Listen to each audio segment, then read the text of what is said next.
Boa noite, Maciel. Boa noite a todos que estão nos ouvindo, que vão nos ouvir logo em breve aí, vão entrando, vamos assistir a essa live. Mais uma cidade em foco, hein?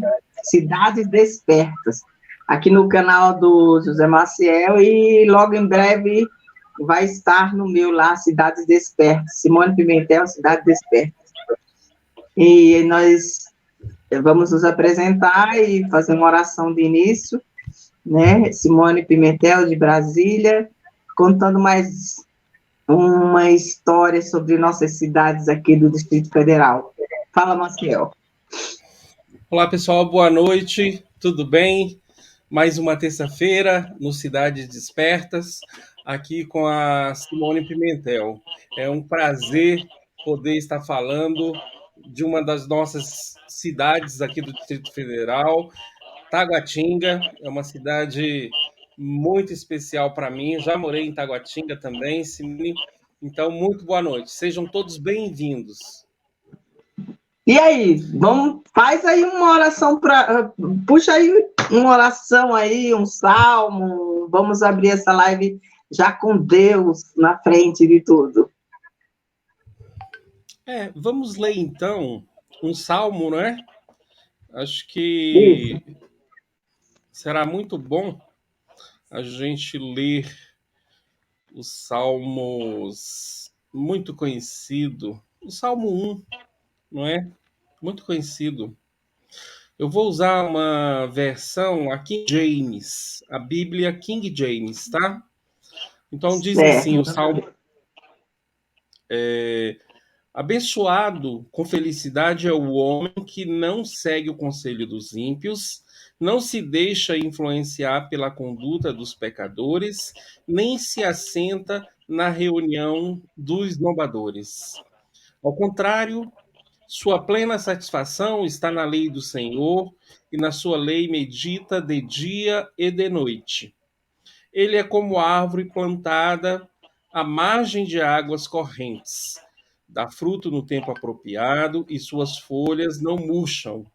Tu, tudo quanto realiza prospera. Não é o que ocorre com os ímpios. Ao contrário, são como a palha que o vento carrega.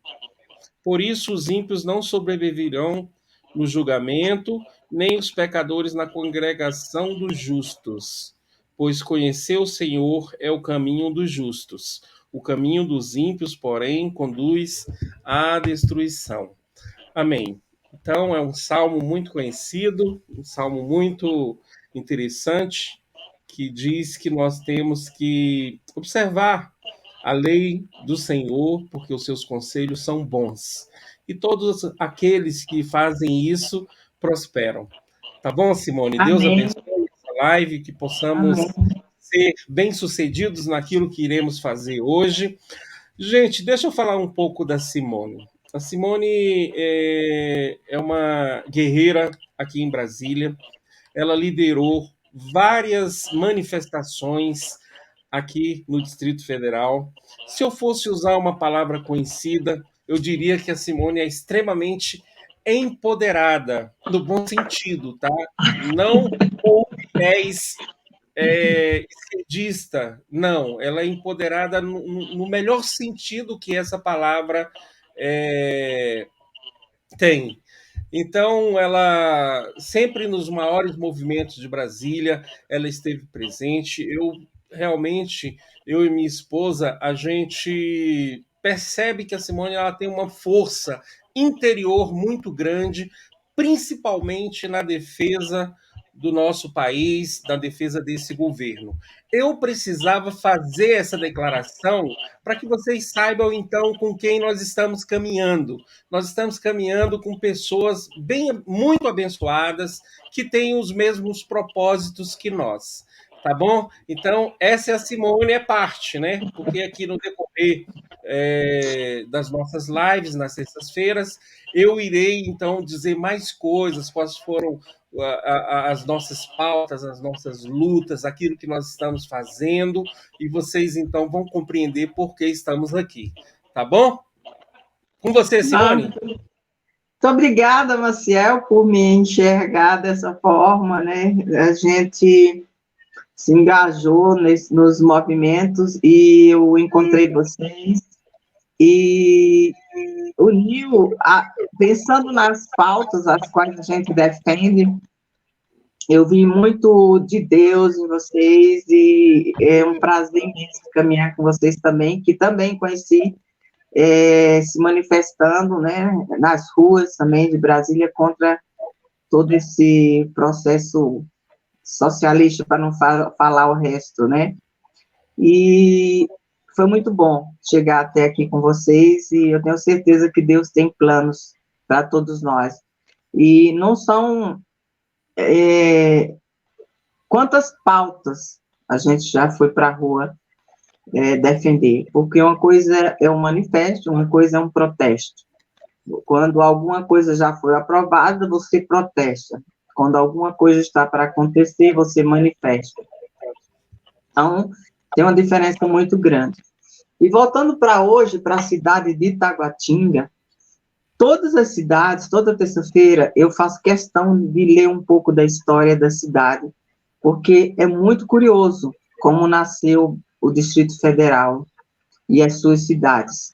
E vou repetir para quem nunca ouviu as outras lives, aqui nossos bairros são cidades. Aí eu vou colocar o Marcel de Molho um pouquinho, para eu contar um pouquinho da história de Itaguatinga, depois a gente vai conversar sobre alguns pautas, alguns aspectos importantes da cidade. Falando da história de Itaguatinga, como nasceu. Por volta de 1749, nas proximidades do Córrego Cortado, surgiu um pequeno povoado formado por bandeirantes e tropeiros que buscavam estabelecer sesmárias na capitania de Goiás. Este foi o primeiro pouso do homem branco nas futuras terras da cidade de Itaguatinga. Olha que curioso, por mais que eu conhecesse Itaguatinga, eu não ia saber que antes ela era ocupada por indígenas do tronco linguístico macro-gé, como os acroás, os chacriabás, os chavantes, os caipós, os javaés, etc. No entanto, alguns desses aventureiros se fixaram animados pela possibilidade de ouro e diamantes, próximo ao Cortado, que era próximo a esse córrego do Cortado, né? Às margens do mesmo córrego foi instalada a sede da Fazenda Taguatinga, de propriedade de Gabriel da Cruz Miranda. Em 1781, a Fazenda Taguatinga foi vendida a Antônio Couto de Abreu, filho do bandeirante Urbano Couto e Menezes. Foram os bandeirantes logo que chegaram aqui, né? A consolidação da cidade se deu bem mais tarde, quase 2 séculos após esse período, gerada principalmente pelo grande contingente populacional atraído pela construção de Brasília. Ou melhor, então, Taguatinga é tão antiga que nem antes da construção de Brasília, a gente está no meio do Goiás, né? Brasília foi construída no meio do Goiás. Com a transferência da capital do Brasil para o interior do país, muitos operários se deslocaram de todas as regiões para construir a nova capital. No entanto, resolveram fazer ali também sua morada. Mas como eram pobres, invadiram terras e construíram barracos, revelando para um país que cria em seu rápido desenvolvimento a realidade de pobreza em que vivia sua população. Para conter as invasões constantes em terras próximas da capital, foi criada a cidade de Taguatinga. Na construção de Brasília, eles viram que podia se tornar uma eterna invasão de terras. Aí foi criada a cidade de Taguatinga em 5 de junho de 1951, em terras que anteriormente pertenciam à Fazenda Taguatinga. Inicialmente, a cidade se chamava Vila Sara Kubitschek, a Sara Kubitschek. Mas depois, seu nome foi alterado para Santa Cruz de Taguatinga. É muito interessante a história da cidade, permanecendo apenas Taguatinga. Não raro é chamada pelos habitantes locais de Taguá, que a gente chama de Taguá, né? Ah, vou ali em Taguá. Alguns meses depois de os primeiros moradores terem se mudado para Taguatinga, já funcionavam no local escolas, hospitais, estabelecimentos comerciais, etc. Era o princípio do povoamento da primeira, então, cidade satélite de Brasília. Olha que legal! Ela foi a primeira cidade satélite de Brasília. Taguatinga desenvolveu-se especialmente em função do comércio e dos empregos que sua população obtinha. Tornou-se um importante centro comercial dentro do Distrito Federal e polo de atração para a população das cidades próximas, abrigando shopping centers de grande porte, né? Taguatinga atualmente é uma das regiões mais ricas do Distrito Federal, sendo considerada a capital econômica do Distrito Federal. Algumas regiões administrativas que antigamente faziam parte da região administrativa de Taguatinga são Ceilândia, Samambaia, Águas Claras e Vicente Pires, que foram sendo desmembradas, né? Ceilândia é uma cidade administrativa, Samambaia é outra, Águas Claras e Vicente Pires também está em processo de legalização, de regularização.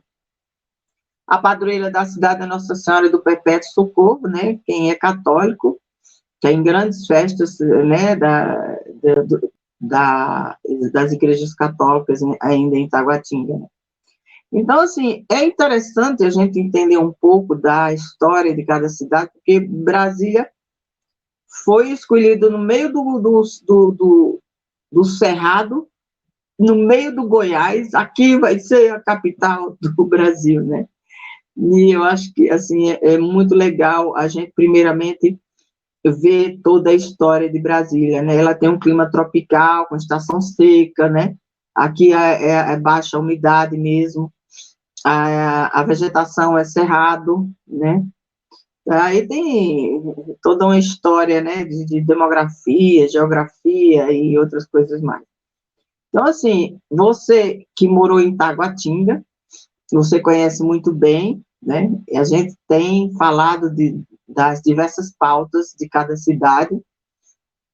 Eu acho super importante a gente tocar nos assuntos relevantes da questão de gestão de cada cidade, né, Marcel? Fale um pouco de Taguatinga, Marcel, para nós. De que Basicamente, ano você já tocou em todos. Não, Você em já que ano você morou tocou em lá? todos os pontos. Eu morei na década de 90. Taguatinga sempre foi uma cidade de um forte comércio, principalmente ali na Comercial Norte, mas hoje ela tem dois shoppings em Taguatinga do Sul e tem um outro próximo lá, a M Norte, da Comercial Norte.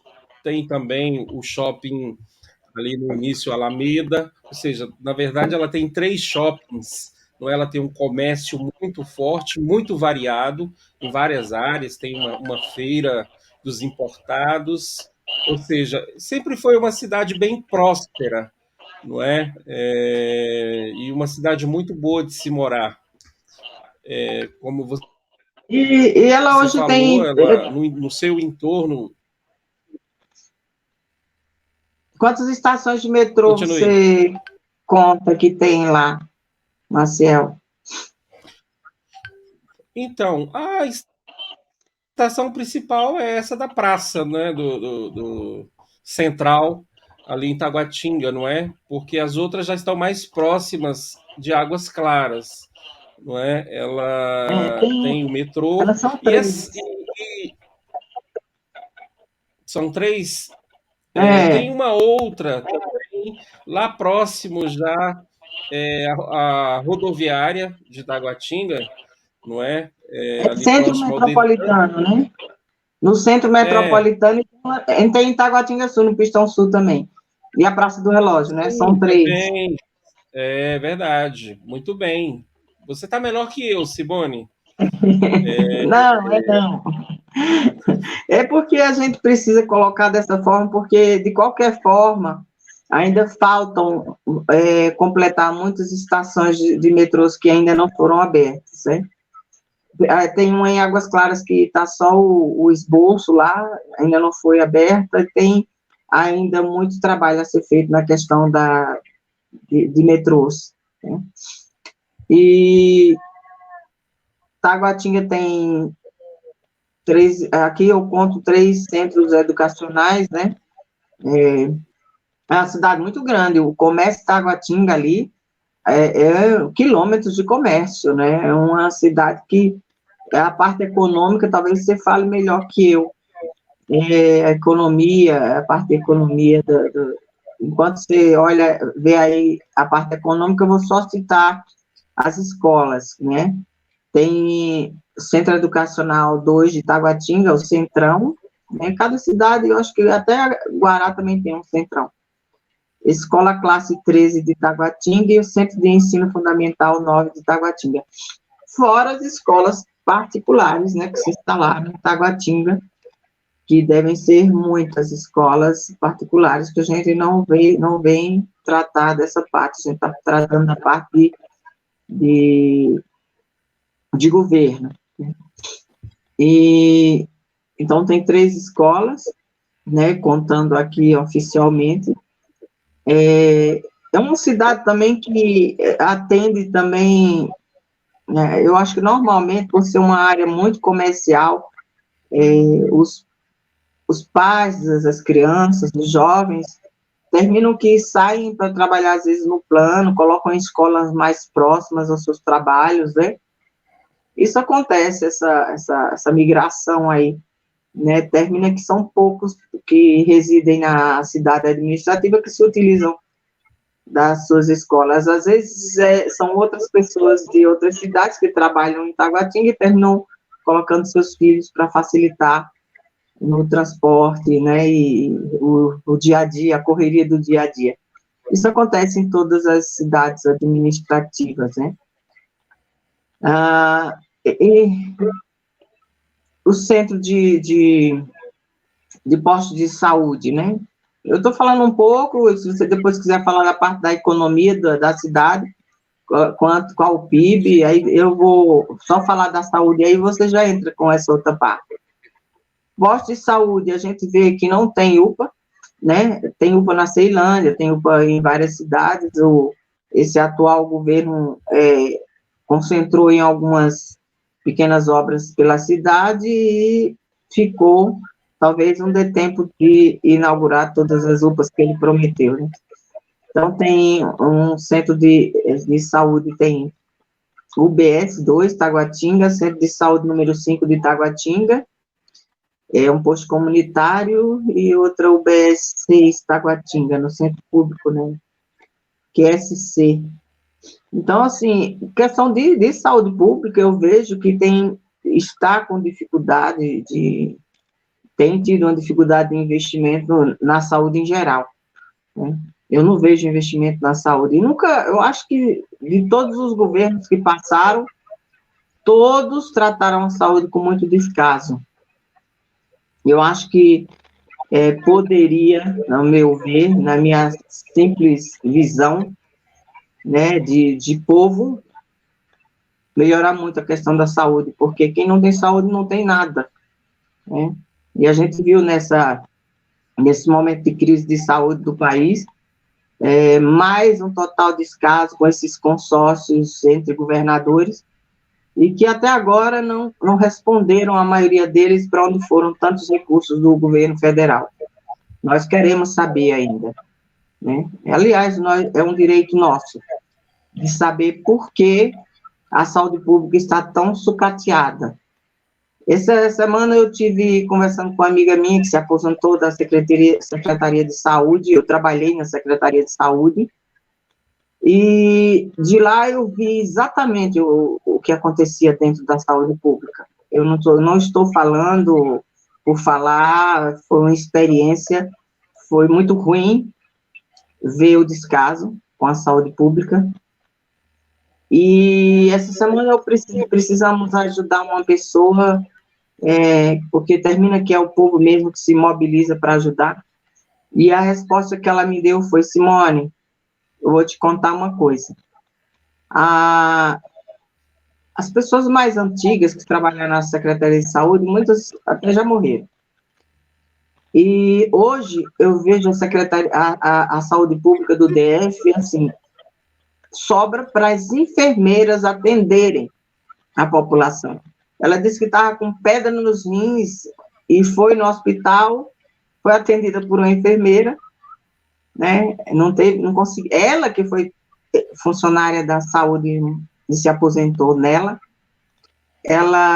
a orientação que ela recebeu foi que ela tomasse chá de quebra-pedra. Então, assim, até quando os gestores vão ignorar que o povo precisa realmente desse cuidado, desse investimento na saúde pública? Bem que eu gostaria, Marcel, igual você fala, que todo mundo poderia ter um bom salário e cada um pagar a sua saúde, mas isso não vai acontecer de um dia para o outro. E não com esses gestores que estão aí, porque os interesses deles são outros. Pode falar, Marcel, sobre a saúde. É verdade, Simone, porque Brasília, como eu sempre tenho dito, precisa de uma solução econômica.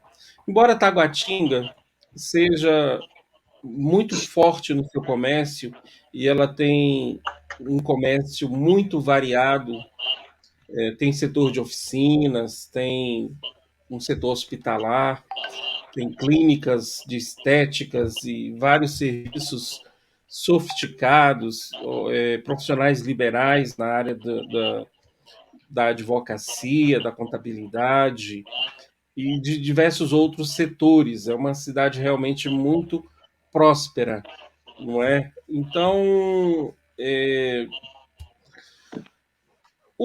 a questão da saúde é como eu te disse, as pessoas elas vão preferir pagar porque elas sabem que pagando elas vão ter melhores serviços.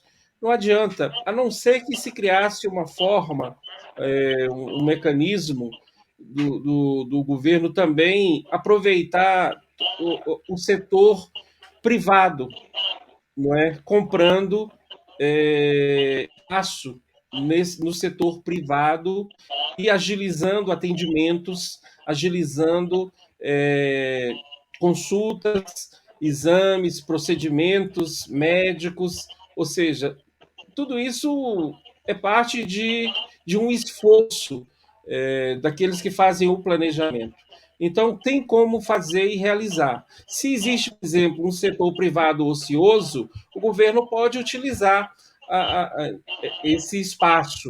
Tudo depende de vontade, não é, Simone? Então, os recursos talvez possam até existir, se retira de alguma área que não seja tão importante, como, por exemplo, excesso na contratação de servidores públicos, que todos os governos, infelizmente, fazem, porque eles não têm capacidade de, por exemplo, criar novas áreas econômicas. Então, o governo muitas vezes prefere inchar o setor público com apaniguados, com pessoas que vão apenas apoiá-lo ali na sua estrutura de governo.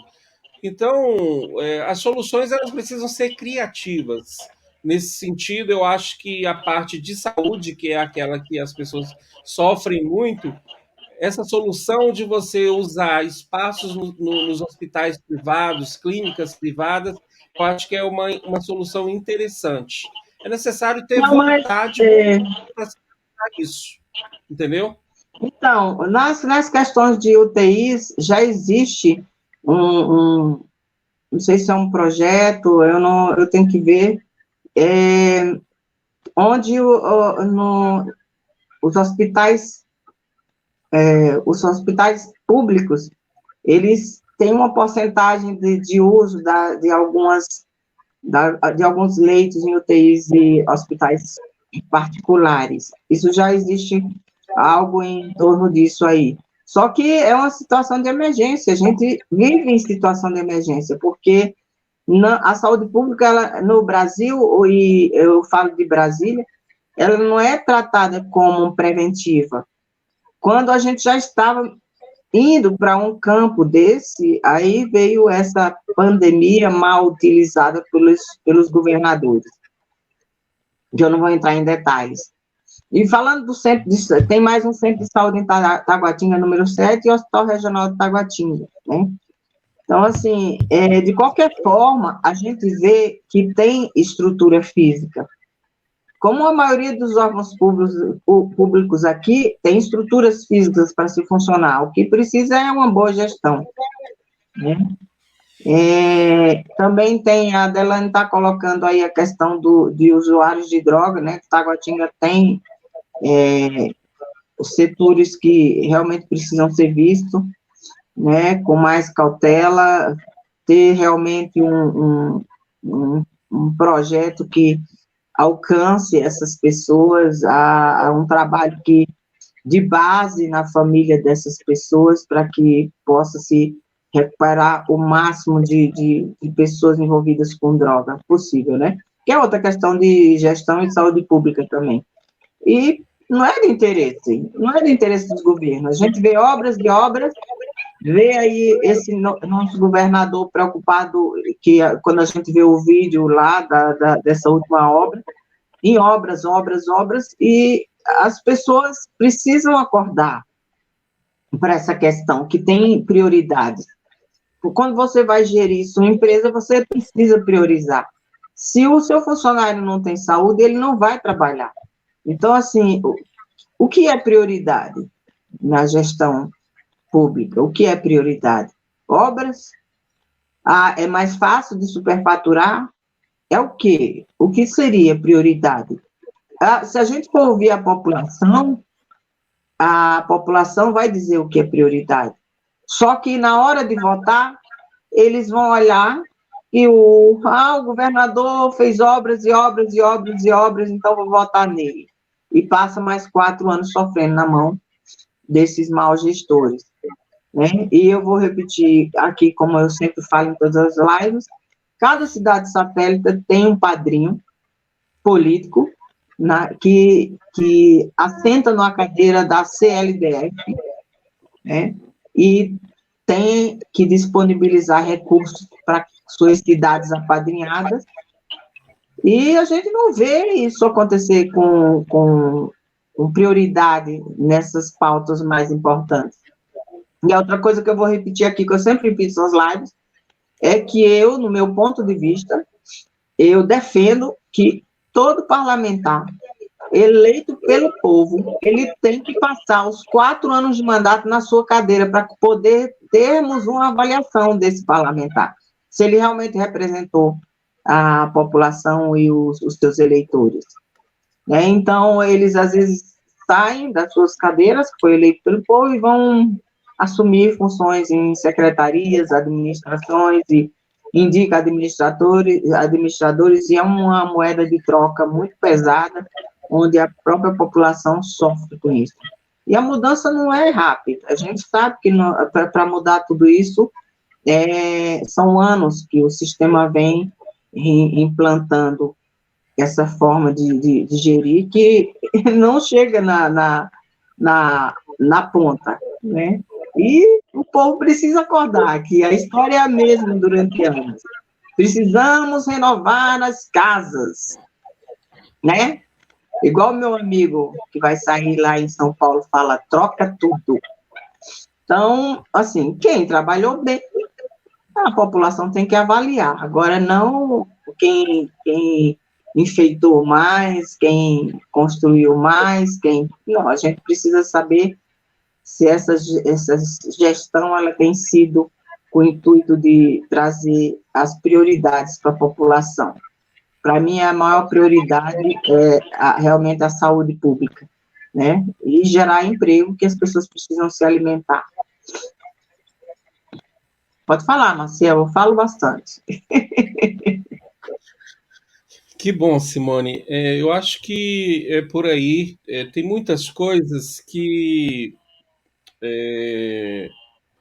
a esquerda usou muito um discurso fácil, prometendo muitas coisas, e isso, Simone, drogas. Quem pode observar melhor a questão sobre os filhos, com quem eles andam, com quem eles caminham, são os pais. Nós não devemos transferir essa responsabilidade para o setor público, porque o setor público não existe para isso. Foi um equívoco muito grande durante muitos anos, por mais de 30 anos, esse curso ter sido tão replicado. Hoje, o que nós percebemos é que há talvez o abandono, a esquerda abandonou essas pautas e agora ela só fala do identitarismo, ela quer aquilo que é fácil, porque resolver problemas mesmo, eles não resolvem. Então, quem vai, no fim, resolver os problemas são quem? São os pais, são as entidades, as igrejas, são pessoas que estão preocupadas com a juventude e menos os políticos. Você jamais deve confiar a sua família, que é uma coisa tão séria, para um político. Você deve cuidar da sua família. Você deve cuidar da educação da sua família, dos seus filhos. Você deve acompanhar e você deve observar o que está acontecendo com sua família. Simone, eu acho que assim, dessa forma, nós estamos sendo sinceros, honestos para com a população e não ficar fazendo promessas que jamais serão cumpridas. A população não quer mais esse tipo de proposta. Você vê, a gente voltou aí para a questão da educação. Com essa crise aí de saúde, né, nem falo que pandemia, porque foi uma crise de saúde, como a gente já teve várias outras aí, que foram tratadas com mais responsabilidade pelos governadores, e a gente viu que, falando da educação, o homeschooling, né, quando as crianças começaram a estudar em casa, por causa dos irresponsáveis lockdowns, né, sem se preocuparem com a economia, os pais conseguiram enxergar realmente o que estava sendo ensinado a essas crianças. Foi tenebroso. Muitos pais, quando viram que as crianças, vocês têm crianças, devem ter tido uma experiência bem chocante também, mas eu vi vários pais falando que foi tenebroso ver o que realmente estava sendo ensinado para as crianças. E hoje, eles estão querendo aprovar o homeschooling, mas tem que ver a qualidade de ensino que as crianças estão recebendo, porque é absurdo não deixar a criança também estudar presencial, porque tem que usar máscara, porque tem e várias crises de saúde a gente teve, do HN1, de outros vírus aí, e foram tratados com responsabilidade, com equilíbrio entre a educação, o trabalho, a saúde, poderia ter sido tratado de forma mais adequada, para não prejudicar a questão financeira da população, que a gente ainda não viu o resultado disso. A gente viu um pouco do resultado disso. E a educação, ela foi tomada, tanto a educação e cultura, foi tomada pelos antigos governos, porque eles sabiam que é a melhor forma de se mudar toda a mente e a estrutura de uma nação é através dessas duas pautas. E você, que experiência você teve, Marcial, com seus filhos no homeschooling? Nós aqui observamos um alto grau, não é, de militância por parte de alguns professores. E nós observamos também que o ensino caiu muito.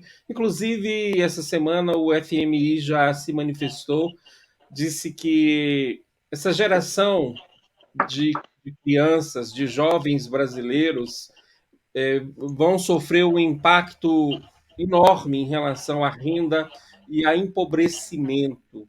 Esse é o saldo que vai ficar para essa geração, se não houver por parte dos pais um acompanhamento, um reforço, se eles não providenciarem mecanismo para que essas crianças recuperem esses conteúdos perdidos. porque o ensino ele tem uma sequência lógica, não é? Existem conteúdos que os alunos vão precisar, principalmente no ensino médio e depois para irem para as faculdades. Então, os pais vão ter que observar isso e reforçar. Eu percebo que realmente é difícil você transferir para os outros, inclusive a parte de educação também, Simone. Nós temos que ensinar os pais como acompanhar, e não adianta ficar falando que os pais vão estar cansados. Não, gente, se você largar os seus filhos para lá, não vai dar certo. E é melhor que nós sejamos honestos. Vamos trabalhar realmente sendo honestos. Vamos falar para as pessoas o que elas precisam para que os seus filhos sejam bem-sucedidos, educacionalmente falando, do que ficar fazendo promessas. O político ele não tem como acompanhar isso. O serviço público ele é muito difícil de você fazer métricas. Se isso de fato estivesse acontecendo, que pode acontecer, tudo bem, mas nós temos um orçamento gigante para a educação, no entanto, o Brasil tem sempre ocupado os últimos lugares nos exames internacionais, como, por exemplo, o PISA.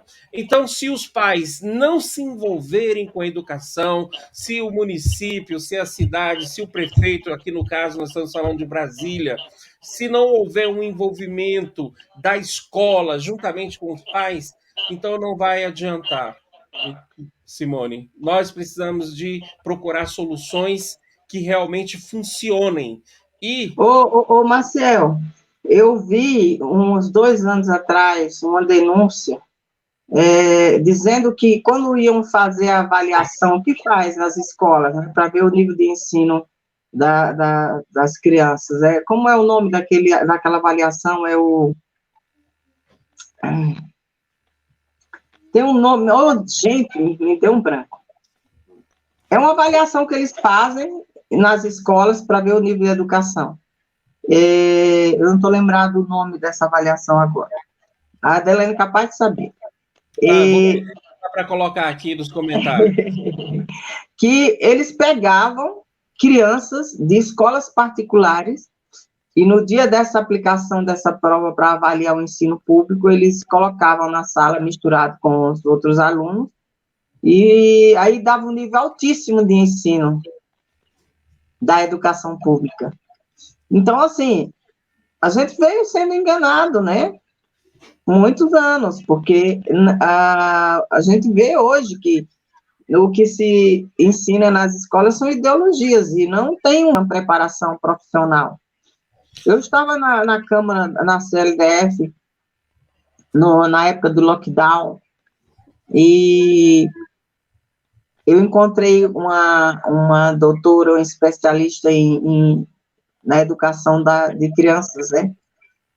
Ela tem um currículo bem amplo, e ela falou o seguinte: Simone, eu até entrevistei ela, 10 anos não recuperam 2 anos com as crianças em casa. 10 anos. Então, a gente está com esse déficit na educação, Se em 2 anos que eles ficaram em casa, a gente em 10 anos não recuperaria, coloca mais anos nisso aí. Coloca que daqui a 20 anos a gente consiga realmente recuperar o estrago que esses governadores desses consórcios fizeram em todo o Brasil. E aqui no Distrito Federal não ficou atrás, né? É um jogo de interesse muito pesado e nunca foi pela população, nunca foi pela saúde. Como na Amazonas, nunca foi pelas árvores, né? Então, a gente tem realmente que lutar por pautas reais, né? A gente tem visto que não é real, que o povo veio sendo realmente enganado durante tantos anos, né? E aí a gente podia falar um pouco... Vamos pode falar dizer. mais um pouco. esse assunto, vamos conversar um pouco mais sobre educação, já que, Simone, uma sociedade que não é inteligente não tem como ser uma sociedade rica. E para você ser inteligente, você precisa adquirir alta cultura, boa educação. Então, para que essa situação seja resolvida, é necessário um empenho. Observe as escolas militares. Por que elas funcionam? Funcionam porque tem disciplina, porque os professores colocam os conteúdos, cobram os conteúdos, ou seja, na escola pública as coisas não estão funcionando bem, a gente sabe, claro que a gente não pode generalizar, não é? Existem bons professores, pessoas que são empenhadas, mas nós sabemos que hoje há vários interesses nessas instituições, há fundações que controlam o ensino e há muito aparelhamento, muitos interesses de sindicatos. Então, para que nós possamos ter uma boa educação, é necessário que cada família se empenhe, que observe, que procure ajudar seus filhos. Hoje nós temos, por exemplo, o YouTube, onde você tem vídeos, aqueles conteúdos podem ser trabalhados em casa, podem ser fortalecidos, você acompanha juntamente com seu filho.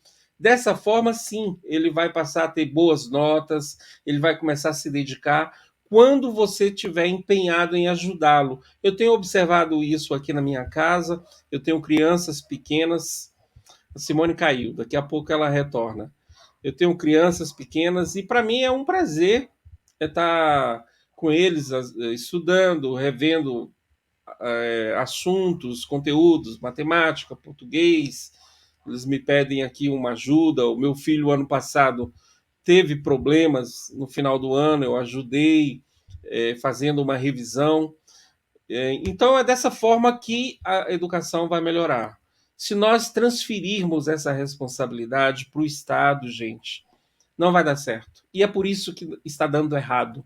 Porque a esquerda convenceu os pais de que ela iria dar educação para as crianças, de que ela iria dar saúde, que iria dar trabalho, que iria fazer isso, fazer aquilo, acabou não fazendo nada. Porque isso são promessas vazias, não é? Então, Simone, eu prefiro, que bom que voltou, eu prefiro trabalhar com aquilo que é real, com fatos. E o fato é, se nós temos agora a possibilidade do homeschooling, não é? Porque ontem na live que eu fiz com o doutor Cristóvão, ele falou, olha, você vai lutar para salvar a alma dos seus filhos, porque, de fato, o que nós observamos é que tudo isso foi uma balela. O Brasil tem um grande orçamento na área de educação e, no entanto, não está conseguindo produzir ciência nem tecnologia. Então, nós temos que falar a verdade para as pessoas. Aonde estão os problemas? Pode ser melhorado? Pode ser melhorado, mas vai ter que haver muita cobrança e muita determinação dos bons gestores que nós vamos colocar nesses lugares para administrar essas áreas, porque do contrário nós não teremos solução. Veja isso que eu estou dizendo, Simone, não é? Porque E, na época da assim, política todos fazem eu, promessas que jamais irão cumprir. Marcel, a ciência e tecnologia a nível de governo federal, de ministro, eu acho que deu um passo muito grande, né? Agora, isso tem que chegar nos governos, né? Tipo, a gente precisa realmente não a reeleição desses governos que não fizeram nada, nada em prol da população, que não representaram a população no momento de crise. Então, a gente precisa fazer essa mudança, essa renovação, com responsabilidade, para que todo esse trabalho que está sendo feito pelo governo federal, a nível de ministérios de ciência e tecnologia, ela chegue na ponta também. Porque a limpeza tem que ser geral. A gente precisa realmente colocar pessoas com compromisso com a nação e com o povo, né? O povo nunca foi o foco, né? Então, o povo só tem sido usado. E é hora de despertar mesmo. A gente Nessa, está... nessa questão aí, Simone, por exemplo, da educação, abandonar o que não deu certo, esse método Paulo Freire que ninguém usa no mundo, É, ou seja, nós temos que procurar soluções que funcionem. Como é que nossas crianças serão alfabetizadas?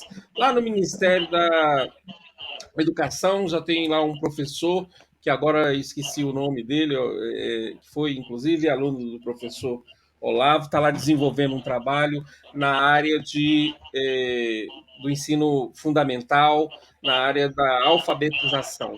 Nós temos que usar aquilo que funciona. Não adianta ficar tentando inventar roda. É por isso que não está dando certo. E as pessoas que fizeram isso no passado, que geriram essas áreas, não tinham compromisso com o país. Eles tinham compromissos partidários, eles queriam se perpetuar no poder, mas eles não queriam transformar o Brasil numa grande nação rica e próspera. Eles queriam provar que eles estavam certos. Assim não vai, Simone. Nós temos que ah, mudar, não é? Gastamos muito dinheiro, muito recurso para não ter resultado. E o que vai acontecer? As próximas gerações terão problemas com renda, com pobreza, não é? E nós precisamos então melhorar. Como você disse, há um esforço no governo federal. Os problemas são tantos porque o governo Bolsonaro, na verdade, ele teve apenas 1 ano e meio de governo, o restante foi crise, foi pandemia, foi problemas, não é? E então, aí esse investimento, o que me preocupa muito na questão da educação também é o investimento nesses Paulos Freires da vida, né? Tinha que incinerar esses materiais, que continuam sendo confeccionados muito material ainda com essas ideologias, e entregues nas salas de aulas das crianças. É porque a gente não acompanha tudo. Então, ainda estamos com um sério problema na educação, e o processo é lento, né? Agora, falando um pouquinho, eu ia dentro mudar desse para a questão aspecto, do... Simone, só para a gente concluir mesmo, Ah, eu acompanhei aqui a minha esposa fazendo um curso de história. Você precisa de ver o grau, não é, de marxismo cultural dentro de um curso de história. Eu tenho pena daqueles que estão fazendo esses cursos, tanto nas universidades federais, quanto nas faculdades, quanto nas universidades particulares, porque realmente isso entrou de uma forma avassaladora. E eu fico com pena daqueles uma criança, um jovem que não tem o conhecimento. Esse problema é um problema sério que vai demorar anos para a gente realmente se ver livre disso, Simone. Isso é feito de uma forma estratégica, é parte de uma engenharia para nos destruir, porque a parte de educação é a mais importante para qualquer povo. Você pode saber disso, Simone. As nações desenvolvidas, elas ficaram 3 meses no máximo com as escolas fechadas. Aqui nós ficamos quase 2 anos. E continua. Se nós não nos cuidarmos, as próximas gerações não terão futuro. E nós não teremos também bons empregos. Você falou do qual seria a solução para as cidades.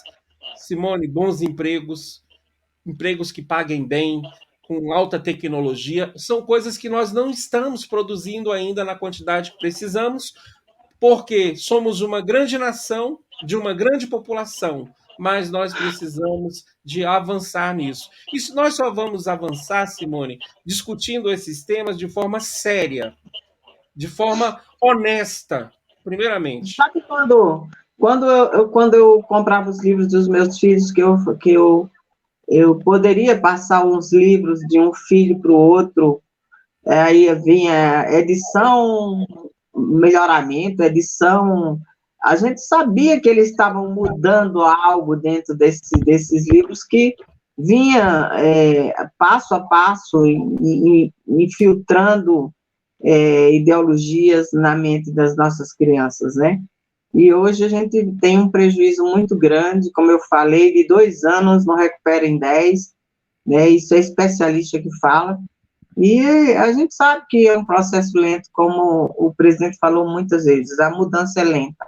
E a gente sabe que talvez, não sei, talvez, quem sabe, a gente consiga realmente ter uma eleição, né?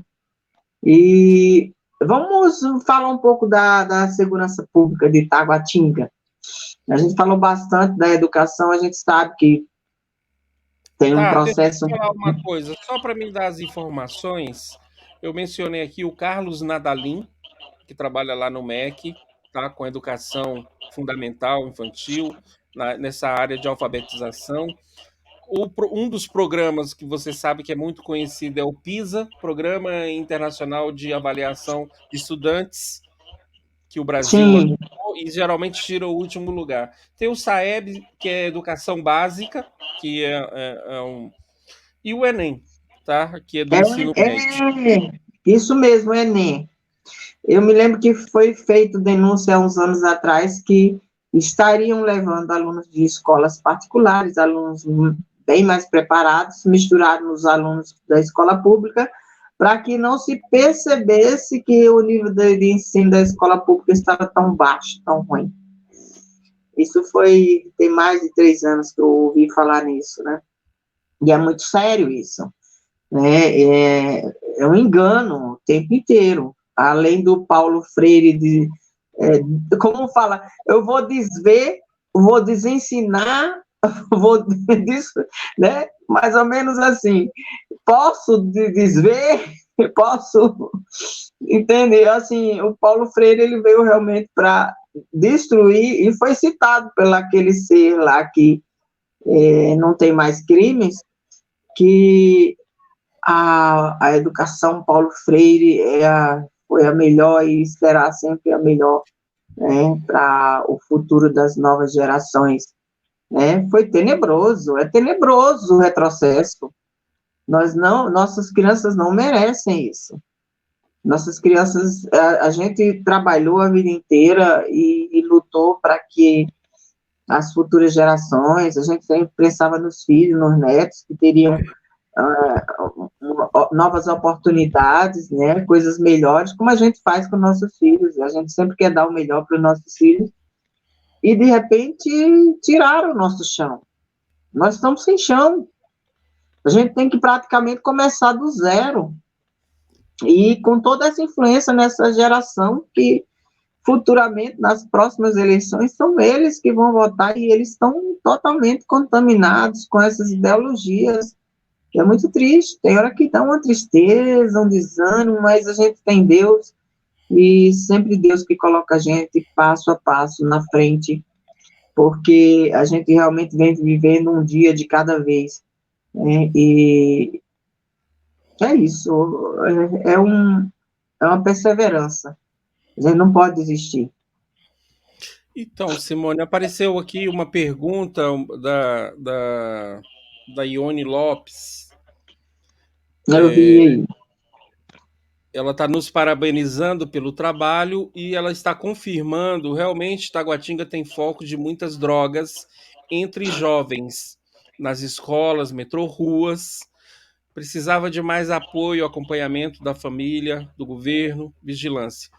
Então, esse trabalho deve ser um trabalho em conjunto, mas se nós não colocarmos os pais, Simone, nós não vamos conseguir vencer, nunca haverá solução, e para alguns é bom que não tenha, porque eles vão ficar sempre repetindo as mesmas coisas, não é?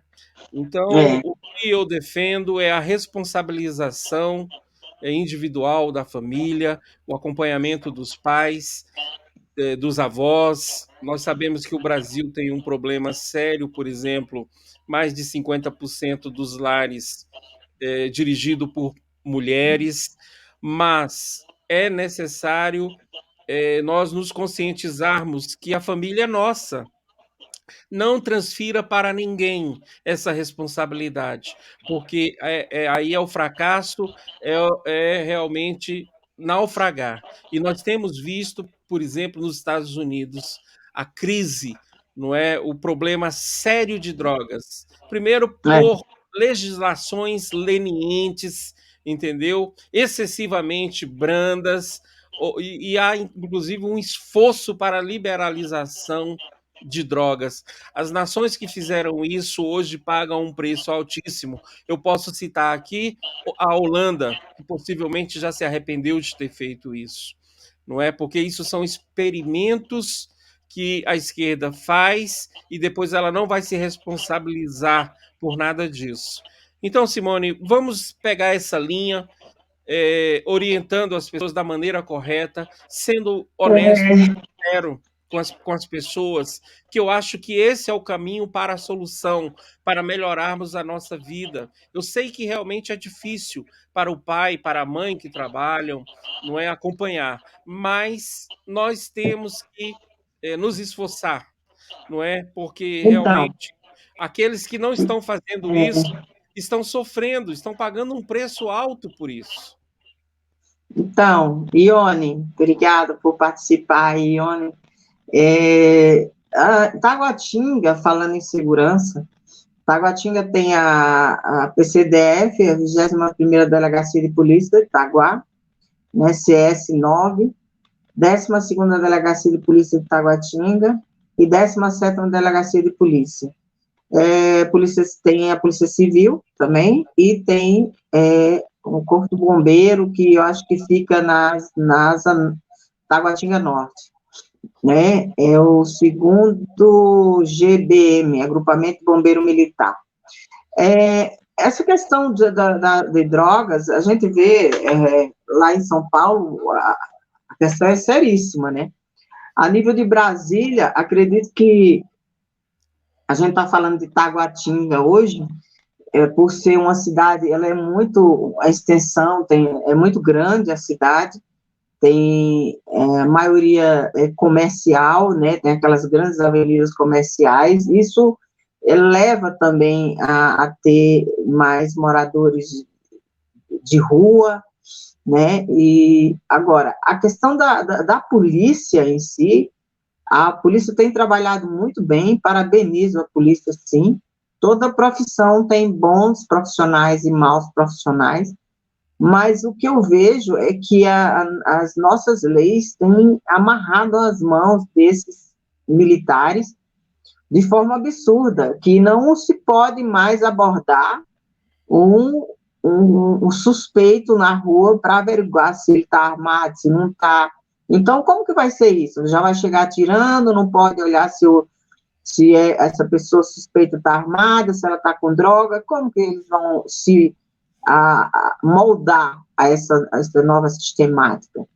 E uma coisa muito séria que eu acho foi, e que nenhum governo mais se interessou em ver isso, foi aquela dupla de policiais dentro das escolas. Isso é super importante, que tenha 2 policiais nas escolas. Vai tirar o policial da rua? Porque o que eu estou vendo aqui, eu vou fazer uma matéria sobre isso, é que eles, agora nesse governo, eles desmontaram toda a estrutura física entre, tipo, postos de polícia nas cidades, na entrada das cidades. Por quê? Eu quero saber por que desmontaram. Eu vou dar um exemplo. Quando você vai na 060, tinha um posto de polícia antes de chegar na Samambaia, que protegia tanto o Recanto das Emas, como o Riacho Fundo 1, como a Samambaia.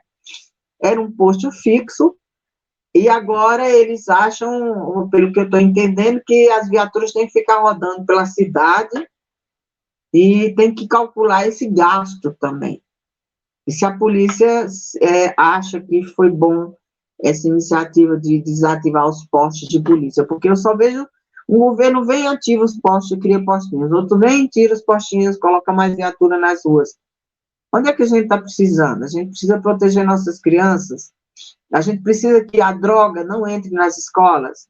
Como que a gente pode fazer isso? Por que tiraram os policiais das escolas? Eram 2 por horário.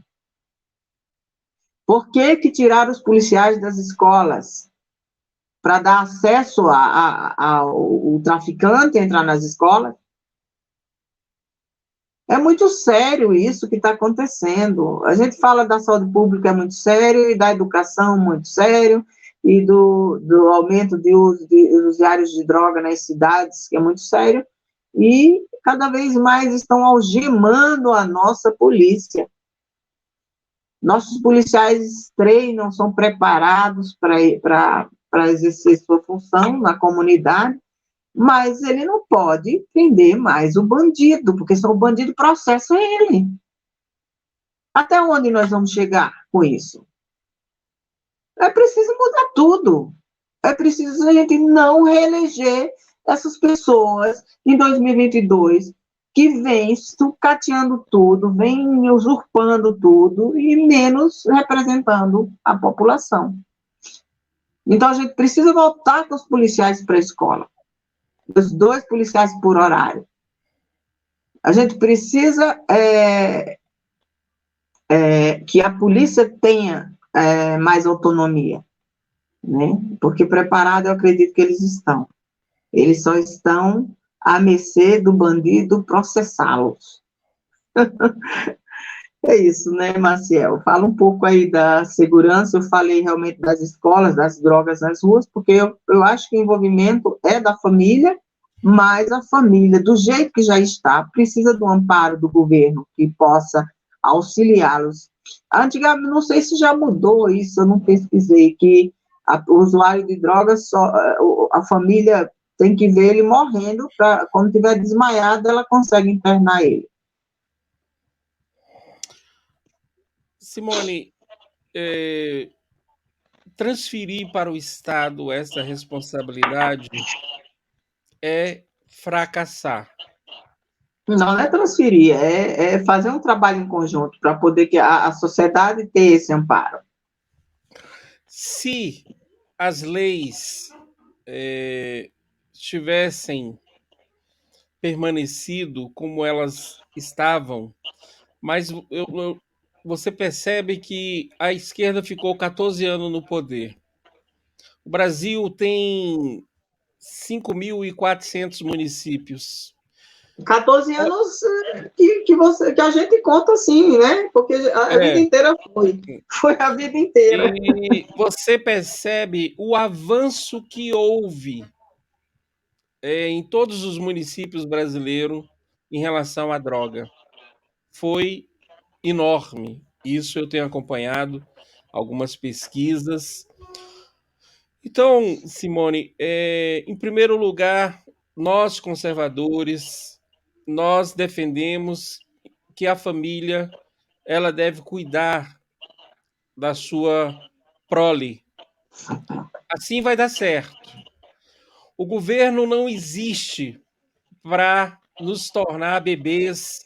Nós não precisamos desse tipo de acompanhamento, porque vai fracassar, não vai dar certo. E é isso que a gente tem acompanhado. Então, quais são as soluções para todos esses aspectos? Justiça, leis, que nós sabemos estão sendo destruídas para facilitar. Existe ex-presidente do Brasil que defende a legalização das drogas. Esse precedente é muito sério, Simone. Então, esses problemas é como que enxugar gelo. Nós temos que encarar isso de forma séria e responsável e apontar soluções que sejam realmente factíveis. Então, nesse sentido, nós precisamos participar. Eu sei que é um discurso difícil, mas se nós queremos soluções, nós vamos ter que encarar esses problemas de fato. Eu penso que esse é um bom tempo, Simone, para que a gente realmente se posicione de forma séria, honesta, dialogando com as pessoas. Eu sei que é difícil para muitas pessoas ouvir isso, mas esta é a realidade. Sabe por quê, Simone? Nós ficamos 30 anos ouvindo um discurso mole, fajuta, que fez com que muitos naufragassem, com que muitas famílias sofressem, continuam sofrendo. Nós falamos isso como pessoas que somos responsáveis. Nós temos um papel da nossa comunidade. E se nós não apontarmos os caminhos de forma sincera e honesta, porque eu já vejo aí muita gente dos mesmos grupos políticos que estão em Brasília há 50, 60 anos. E os problemas nunca são resolvidos. Mas os problemas são os mesmos, né? É falta de gestão. Aí eu quero fechar com chave de ouro essa live aqui hoje. Eu tenho uma notícia boa aqui, ó. A gente vai falar um pouco dos elefantes brancos, né? Não está em extinção os elefantes brancos, eu acho que tem muito no Brasil, né? A gente podia fazer uma comunidade dos elefantes brancos. Olha só o que Taguatinga tem. Vou só ler a matéria. A abandonada nova sede do DF já custou 1 bilhão. 1 bilhão. O plano de colocar vários órgãos públicos de Brasília em um único CEP teve início em um contrato de parceria público-privada. Deixa eu ler só um pouquinho sobre isso aqui para vocês. Tem uma foto aqui maravilhosa. Época Negócios.globo. Época, né? Eu podia puxar aí para você ver a foto, botar a foto aí. Eu vou ver se eu consigo, não sei se você consegue postar a foto desse empreendimento. Será que eu te mandando o link, você consegue, Maciel? Oi, Maciel. Ei, Maciel, tá me ouvindo? Sim, Simone, pode mandar que Então, eu baixo aqui. não sei se você consegue aí, Época Negócios abandonada, nova sede do DF já custou 1 bilhão. Deixa eu ver aqui se eu consigo mandar o link para mostrar para vocês. Eu vou copiar aí enquanto o Maciel vai olhando. Não vai dar, não. Eu a não ser que eu abrisse o WhatsApp no computador, mas vai demorar muito. Coloca aí, Época Negócios abandonada, nova sede do DF, já custou 1 bilhão. Tenta achar aí enquanto eu leio a matéria. É no Globo, né? épocanegócios.globo.com Brasil. Uma sede que está abandonada, né? Um condomínio de luxo em uma área de 182 mil metros quadrados, com prédios de alto padrão, 3 mil vagas de estacionamento, áreas livres, jardins, espaços para restaurantes, bancos, lojas, supermercado.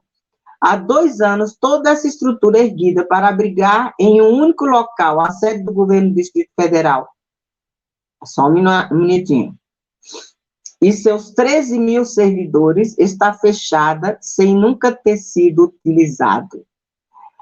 No lugar da promessa de revolucionar a gestão pública e reduzir os custos da capital federal, o centro administrativo do DF, construído em Taguatinga, a 22 quilômetros do Palácio do Buriti, eu me lembro dessa história, se converteu em uma vila fantasma, onde uma manada de elefantes brancos já dragou cerca de 1 bilhão de investimentos. Por trás de um dos maiores escândalos de responsabilidade de gestão pública em todo o país está um relacionamento de intrigas infindáveis entre o governo do DF, que atravessa a pior crise financeira da história, e a concessionária Centrade, formada pelas empreiteiras Odebrecht e Via Engenharia, ambas investigadas na Operação Lava Jato por envolvimento com esquemas de corrupção. Eu estou falando, por que está falando isso? Porque está dentro de Taguatinga. E o que mais tem nesse país é elefante branco. A ideia era simples, a central construiria o complexo com recursos e financiamentos próprios. Depois disso, poderia explorar comercialmente toda a estrutura de serviços pelo prazo de 22 anos. Imagina o que não tem por trás disso. O governo do DF pagaria uma parcela de 22 milhões por mês para a concessionária. Parte desse valor está na matéria aqui, não sou eu que estou inventando. Pagaria uma prestação dela pela infraestrutura e outra parte pelos serviços prestados ao fim dos 22 anos. Portanto, o governo do DF embolsaria cerca de 6 bilhões pelos centrais. Após passar por uma cruzada de processos administrativos e judiciais, a obra começaria efetivamente só em 2013. No ano seguinte, mais precisamente no dia 31 de dezembro de 2014, o então governador Agnello, que foi lá atrás, Queiroz, no último dia do seu mandato, foi até o centro administrativo do DF e disse que a estrutura estava inaugurada, sem haver, contudo, nenhum tipo de estrutura de escritório disponível, como mobília, rede de telefonia ou equipamentos de informática. Naquela mesma ocasião, a gestão Agnello tratou de liberar o habite do projeto, o que permitiria que a Centrade começasse a receber suas mensalidades do governo. Esses pagamentos jamais ocorreriam. Deixa eu ver se fala mais alguma coisa aqui. Aí nós vimos o quê? Entra governo, sai governo, entra governo, e os elefantes brancos estão aí. Por que construíram uma obra faraônica dessa? E se não tinha interesse em investimento real mesmo na gestão pública? Olha a maracutaia que não é isso. Se for o caso, a gente coloca aí o link da matéria, porque aí às vezes parece que a gente está falando de coisas fictícias, né? Tá aqui, ó, épocanegócios.globo.com, Brasil Notícia, 2017. Aí vem, nova sede do DF, já custou 1 bilhão. Pode colocar aí na internet que vocês vão achar. Por que ninguém nunca mais falou sobre isso? Né? Olha aí, o Marcel tem uma foto panorâmica de cima, Marcel, uma coisa monstruosa. Isso é apenas um dos elefantes brancos, né, do Distrito Federal, que se a gente for procurar, a gente podia fazer uma live só disso, né, de elefantes brancos. Acho que achar muita coisa. É até perigoso. E a nível de Brasil, a gente sabe que tem milhares de elefantes brancos e é uma estrutura fantástica, é futurística, né? E quantos anos que está lá parada? O que vão fazer? Né? Quanto que o governo perdeu nisso tudo? E por que esse atual governo, tão juridicamente amparado, não tentou resolver essa situação? É isso. Fechamos com essa chavinha aí. As pessoas podem pesquisar sobre essa obra em Taguatinga, faraônica, e é mais dinheiro público, né, que poderia estar indo para a saúde pública, para projetos sociais que venham realmente auxiliar as famílias a resgatarem as crianças das drogas e tudo mais, né? É muito triste. A gente vê que anos e anos e Um anos... outro aspecto também, Simone, é quem você está colocando para conduzir o destino da cidade. Se são representantes também que são lenientes, que aprovam o uso de drogas, todas essas pautas identitárias, de certa forma, a população tem que repensar também o tipo de representante que ela quer. Nós, Simone, como somos conservadores, nós temos defendido a família, nós temos defendido a igreja, os bons princípios. São essas coisas que nós acreditamos, porque deram certo. Então, E é olha, viu, esses Marcelo? valores que nós vamos compartilhar. A minha preocupação, Marcel, é que a gente está preocupado com a questão da nossa liberdade a nível de país. Muitas pessoas falam, agora você só se preocupa com a parte política. A política está em tudo. É por causa da política que nós estamos aqui. Aqui, no sentido de que a gente precisa lutar pela nossa liberdade, que ainda é muito séria essa questão, né? Que envolve eleições, que envolve renovação, que envolve a força que Deus tem dado ao nosso presidente, envolve tudo isso. Uma coisa não separa da outra. É por causa da política que a gente está nessa situação. E é através dela que a gente vai conseguir resolver.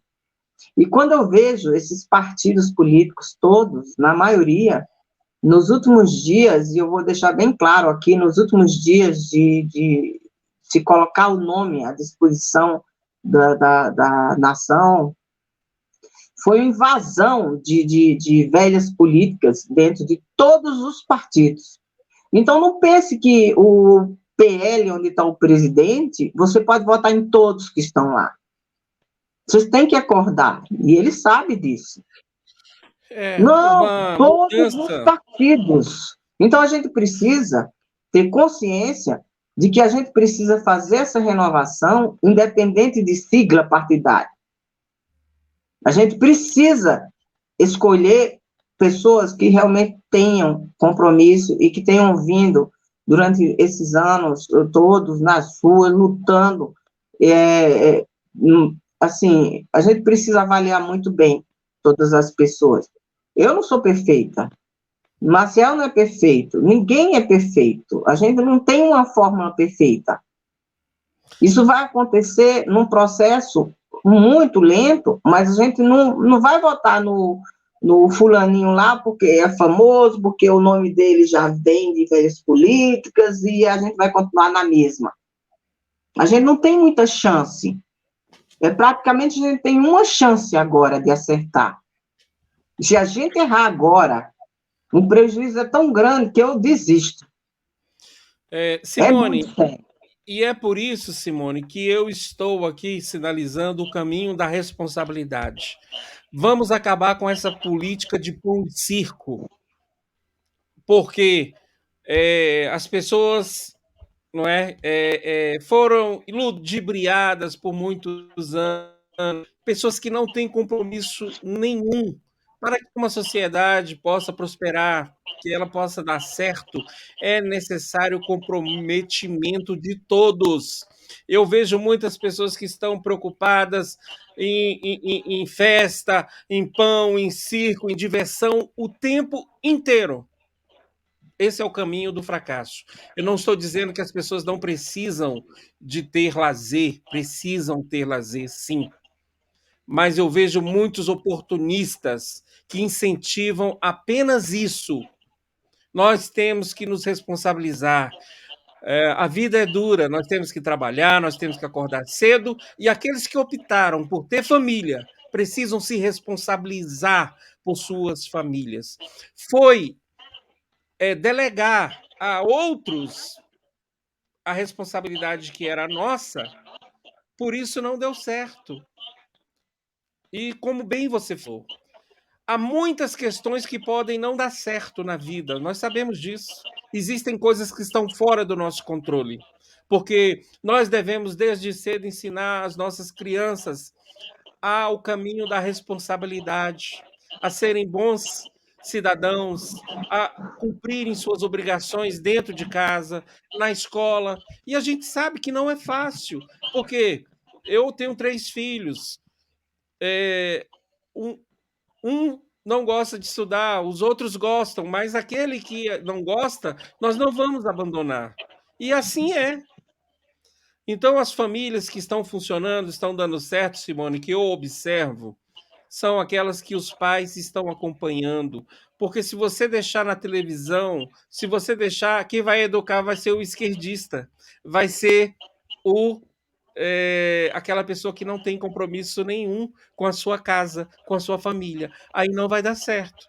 Aí você pensa, poxa, Marcel, esse discurso é muito radical. Gente, vocês querem solução ou vocês querem continuar brincando? Vamos então assumir um compromisso. Vamos observar as pessoas sérias dessa cidade e colocá-los lá para gerir a cidade. Agora, se você continuar colocando as mesmas pessoas que defendem ideologia de gênero, defende aborto, defende liberação de drogas, defende que aqueles que cometeram crime não sejam presos. Se você defende tudo isso, você vai colher aquilo que você defende. Eu estou indo por Marcel, outro caminho. A gente já está com mais de uma hora de live, né? Vamos. E uma das coisas que eu acho que poderia voltar também Dilene, volte para Brasília, Dilene, se você gosta daqui. Uma das coisas que a gente podia lutar para ter de novo nas escolas públicas, os meus filhos, eles estudaram no La Salle, e eles tinham, não sei de quantos em quantos meses, tinha o ProERD, que é um projeto que é levado dentro das escolas públicas pela própria polícia, ProERD, o projeto. Não sei por que não levaram para as escolas públicas. É um projeto onde a própria polícia leva todo o material e faz uma explanação, explicações, vídeos, são aulas que são dadas. Não sei se era uma vez ao ano que tinha o ProERD na escola. Eles O meu ganhavam. filho participou, Simone. O meu filho participou, ia um militar uma vez, talvez por mês, uma vez por semana. Ganhava um bonezinho, não, o ProERD era um projeto que era uma ou era duas vezes no ano só, mas levando a informação aos jovens, todo o perigo da droga e mostrando para os jovens, eles levavam amostras, a própria polícia fazia esse projeto da polícia, né, e não lembro se é polícia civil, polícia militar, o ProERD, depois vou procurar, para a gente tentar ver o que fizeram com esse projeto fantástico. Meus filhos tiveram acesso a várias aulas e explanações sobre o ProERD. Graças a Deus, meus filhos não se envolveram com nenhum tipo de droga, né, a não ser as drogas da farmácia, né, que é uma geração que realmente tem alguns problemas depressivos, né, essas gerações atuais, mas foi muito bom, foram muitos ensinamentos e acredito que existe a valorização da polícia na sociedade, e é um trabalho que pode ser feito unindo a polícia à sociedade, esse trabalho, ProERD, né? É isso, Marcia, eu acho que a gente precisa encerrar a live, né? Ela ficou bem longa hoje, mas é porque a cidade realmente tinha muita coisa para se falar. Eu quero me despedir de cada um de vocês aí que assistiram, que comentaram, que Deus abençoe a vida de vocês todos e a nossa, porque não é fácil caminhar por esses caminhos que a gente escolheu, dia e noite, são grandes batalhas espirituais, mas eu acho que cada um tem sua missão, e que seja abençoado por Deus. Um beijo grande para vocês, que Deus abençoe a vida de cada um de vocês, e continue fazendo parte dessa luta, dessa mudança que a gente realmente acredita que pode ser feita no nosso país. Parabéns ao nosso presidente. Eu gostaria que você colocasse aquele vídeo também, eu nem vou encerrar a live agora, que você não colocou o vídeo da obra lá a gente podia finalizar com ele, da obra de Itaguatinga. Vamos.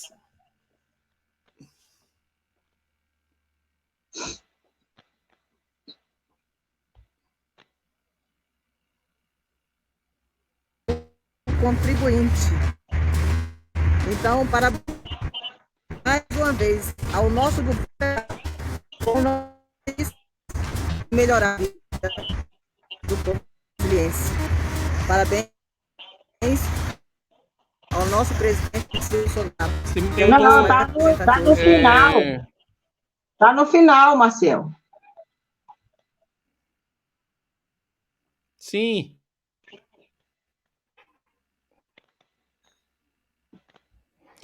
Tá muito pesado o vídeo, mas acho que vai dar certo. Vamos ver. Se é por causa da internet, né?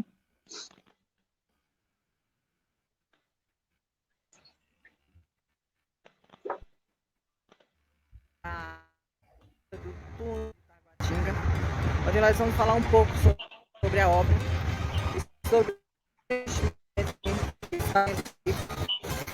essa obra para a comunidade. Estou aqui no primeiro cruzamento de Taguatinga, diante desta obra, túnel de Taguatinga, uma obra com investimento em quase 200 milhões, onde grande parte do valor investido vem do governo federal. A obra está em 57% da sua execução e gerou 1,7 mil empregos. O valor investido pelo governo federal é de 517 milhões e, em contrapartida, do GDF, 27 milhões. Mais uma obra que a maior parte dos recursos vem do governo federal, beneficiando assim, quando estiver pronto, 40. Como eu tinha mostrado, nós temos 2 outdoors aqui. A diferença está aqui, ó, enumerando as obras como um palanque político. E aqui é o governo federal, simplesmente dizendo processo de data de entrega. Isso aqui não é palanque político. Isso aqui é o melhor investimento para os impostos do contribuinte. Não adianta enumerar essa obra, porque a maior parte dos recursos vem daqui, do governo. Vou pedir desculpa. Deixa eu seguir o vídeo, depois ele fica. Você muito pesado o vídeo e mas a deixa eu internet seguir não para está ficar gravado na live. Ele fica não gravado é na live. Tá, mas aí tá ele bom. ficava gravado na live, depois a pessoa ouve direito. Tem Tá como bom. deixar ele na live? Maciel. Deixa eu ver quanto dele passou. Não, já está no fim. Não é? Tem sim, vai ficar. Então, ele está postado no meu Instagram, Simone Pimentel Oficial, e no meu Facebook, Simone Pimentel. Eles vão estar postados lá o vídeo todo na íntegra, e eu acredito que depois a pessoa consiga ouvir o que ficou gravado na live aí. E é isso, aquela obra é uma obra com mais recursos do governo federal e está sendo usado como um palanque político também, né, pelo governo local. É isso que a gente precisa ter consciência. As obras enumeradas, como eu vi reclamações de praças e praças que ele disse que, esse governo disse que executou reformas e não foram feitas, né? Então esse número aí está desatualizado. Então tá bom, boa noite a todos, Deus abençoe a vida de cada um de vocês. Obrigada, Maciel, por mais uma noite de live, até terça-feira que vem. Dá um abraço na Adelane aí, que Deus abençoe a todos nós. Tá bom, Simone, eu agradeço. Reforço as palavras duras, mas necessárias. As soluções, elas são difíceis, mas nós precisamos de encontrar o melhor caminho para isso. E eu penso que é com responsabilidade de todos. Um abraço e na próxima terça estaremos aqui. Boa noite. E vou postar lá no meu canal, hein?